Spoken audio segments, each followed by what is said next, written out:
Assalamualaikum warahmatullahi wabarakatuh. Apa kabar untuk hari ini? Semoga selalu sehat dan juga tetap semangat ya untuk menjalani hari-harinya. Dan di video kali ini kita akan membahas tentang tips mendaftarkan diri kamu menjadi calon pegawai negeri sipil.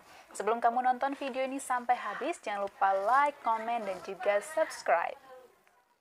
Teman-teman semuanya, apa aja sih tips mendaftar menjadi calon pegawai negeri sipil?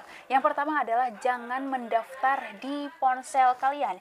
Jangan pernah mendaftar ya di HP kalian semuanya.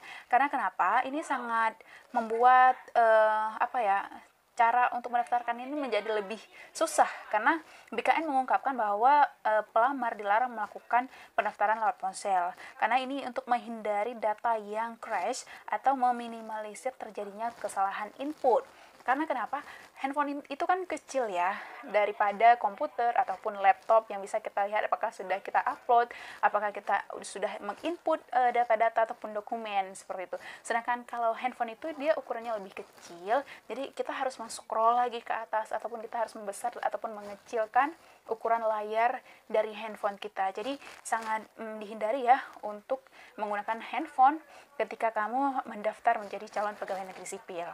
Kemudian teman-teman semuanya yang harus kita perhatikan selanjutnya adalah unduh ataupun baca buku panduan. Baca buku panduan ini supaya kita tidak bingung dan supaya kita juga bisa terarah ya untuk apa-apa saja yang ingin kita ketahui dalam persyaratan-persyaratan yang yang ada di dalam suatu lembaga ataupun kementerian ataupun tempat yang ingin kita tuju.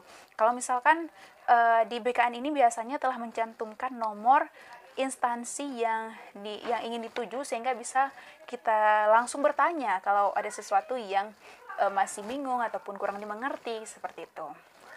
Teman-teman semuanya, selanjutnya adalah yang harus kita perhatikan, yaitu memperhatikan ukuran file. Ukuran file yang teman-teman update itu harus benar-benar sesuai dengan yang diminta. Biasanya sekitar 200 KB gitu ya, 200 KB.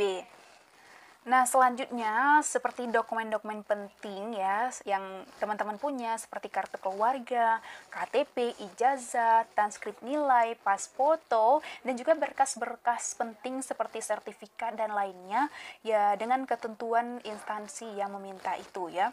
Dengan ukuran file yang tadi aku bilang itu biasanya 200 KB yang dimintai, makanya kita harus scan dengan ukuran file 200 KB ataupun 300 KB. Itu sesuai dengan ketentuan ataupun permintaan dari instansi, lembaga ataupun kementerian yang ingin kita tuju. Nah, biasanya pas foto, surat lamaran ya ataupun swafoto, ijazah, KTP, transkrip nilai dan dokumen semua itu harus di-scan dengan ukuran tertentu.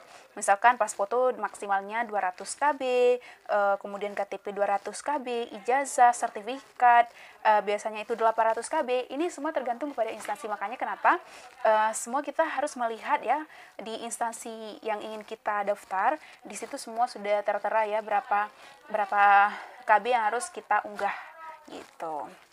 Nah, semua dokumen-dokumen yang tadi aku sebutkan itu, teman-teman harus menyiapkannya dari sekarang. Karena kenapa? Kalau misalkan kita menyiapkannya nanti, itu akan kewalahan dan tidak bisa dengan mudah ya mungkin untuk kita bisa mendaftar di tempat yang ingin kita tuju. Karena semakin banyaknya formasi dan orang yang daftar di situ itu akan memperlambat sih untuk daftarnya. Jadi memang harus kita siapkan ya secepat mungkin data-data ataupun dokumen-dokumen yang ingin nanti di-upload seperti itu. Ada satu hal lagi yang paling penting nih teman-teman semuanya yang harus kita ketahui adalah jika memang tahap administrasi belum ataupun tidak lolos, ini teman-teman bisa verifikasi ulang sih.